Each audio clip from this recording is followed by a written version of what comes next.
2019 жыл әлі аяқтамалғанына қарамастан кейбіреулері келесіге дайындалып үлгерді. Мысалы 2020 префиксі бар смартфондар тізімін шығарған Oppo компаниясы. Жеткізушілердің болжамдары бойынша болашақта тренд камералар, қуатты батареялар және жылдам темір сипаттамасы болады. Айта кетсек, Қазақстанда Oppo A5 смартфонның орта бағасы 89 мың теңге құрайды. Саламатсыздар ма, сендермен болатын мен Тілес Нұржанов. Oppo A5 смартфонның шындық шоулы бейнесі басталғанша біздің арнамызға жазылғанды ұмытпаңыздар. Менің ойымша, соңғы уақытқа дейін көптеген камералар флагмандық шешімдердің тағдыры болды. Егер сізге қосымша мүмкіндіктер қажет болса, қосымша төлеңіз. Дегенмен заттардың реті өзгеріп отырады. Oppo A5 2020 5 камераға ие болды. Ол маркетинг жұмысшылардың жасап тұрған ешкімге құпия емес. Осыған қарамастан A5 2020 өзінің жақсы ерекшеліктері бар құрылғы. Ал біз камералардан бастасақ, олардың төртеуі гаджеттің артқы қақпағында, ал бесіншісі алдыңғы панельдегі кішкентай тамшы тәрізді мойын сызығында орналасқан. Негізгі камерасы 1.8 диафрагмалық оптика көмегімен жұмыс жасайтын 12 мегапиксельді матрицамен жабдықталған. 8 мегапиксельді екінші камера кең бұрыш линзалармен жабдықталған және суреттің сапасын жақсарту үшін бірден 2 мегапиксельден тұратын қосымша 2 сенсор бар. Алдыңғы камераның ажыратымдылығы 8 мегапиксель. Камералардың көптігіне қарамастан A5 2020 қуатты камера телефондарына жататын әлі мүмкін емес. Ең негізгі жетіспеушілік оптика көрнекті саңылау болмайды. Кішкентай матрицамен бірге бұл жарықтандыру сапасына байланысты құрылғына қиын секілді. Өкінішке орай, күндізде егер аспан бұлтты болса, суреттер өте қараңғы болып көрінуі мүмкін. Кең бұрышты модульді қолдану кезінде бұл мәселе одан да көп көрінеді. Екінші жағынан табиғи түстерді қалпына келтіруге және бөлшектердің лайықты деңгейіне назар аудару керек. Мұның бәрі жеткілікті жарық болған кезде қызықты суреттер жасауға мүмкіндік береді. Смартфон максималды ажыратымдылығы 4К 30 кадр секундысына болатын бейне түсіре алады. Full HD сапасында да тура 30 секунд. 1080p пішімінде түсірген кезде бағдарламаның тұрақтану жұмыс істейді. Қозғалыс нәтижесінде пайда болатын қиқылды айтарлықтай жасырады.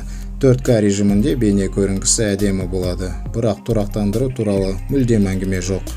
5 камералардан басқа смартфонның тағы бір мақтанышы бар. Сағатына 5000 мАч батареясын ұсынады. Егер смартфонды үнемдеу режимінде қолдасаңыз, ойындарға және ресурстағы көп қажет ететін қосымшаларға сүйенбестен ол 3 күнге шыдай алады. Full HD бейнесін қатарынан 15 сағаттан артық ойната алады.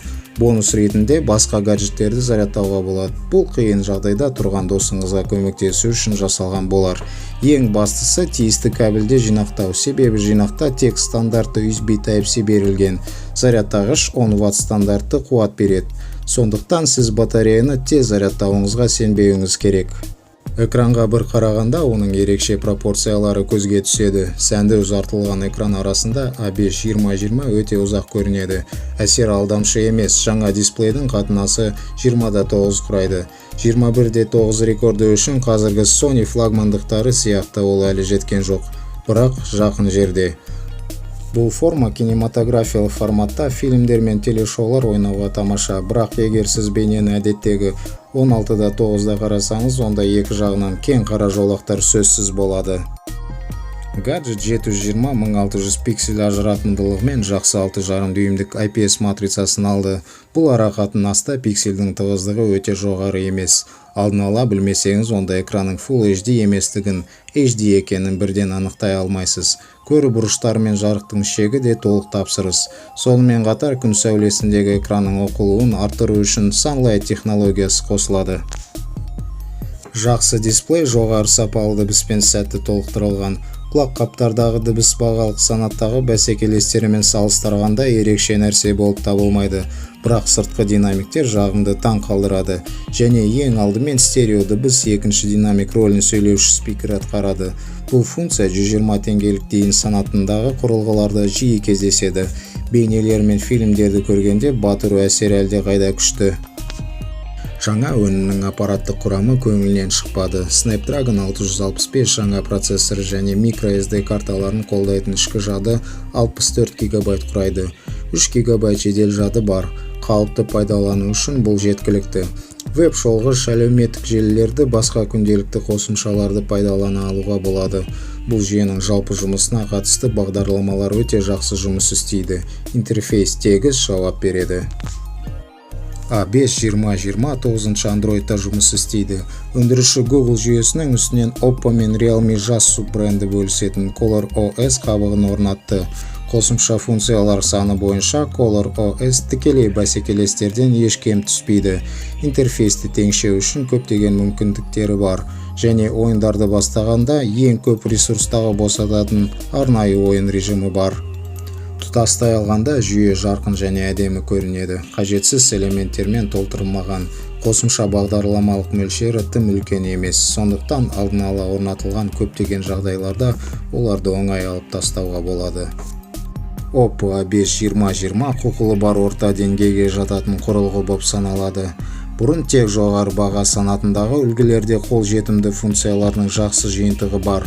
Смартфон тек тиісті бағасы бар ғана емес, сонымен қатар жүйенің үздіксіз жұмыс істеу үшін жеткілікті нақты толтыруды алды және максималды параметрлердегі қазіргі ойындар үшін әзірлеушілер NFS болуын да қарастырды.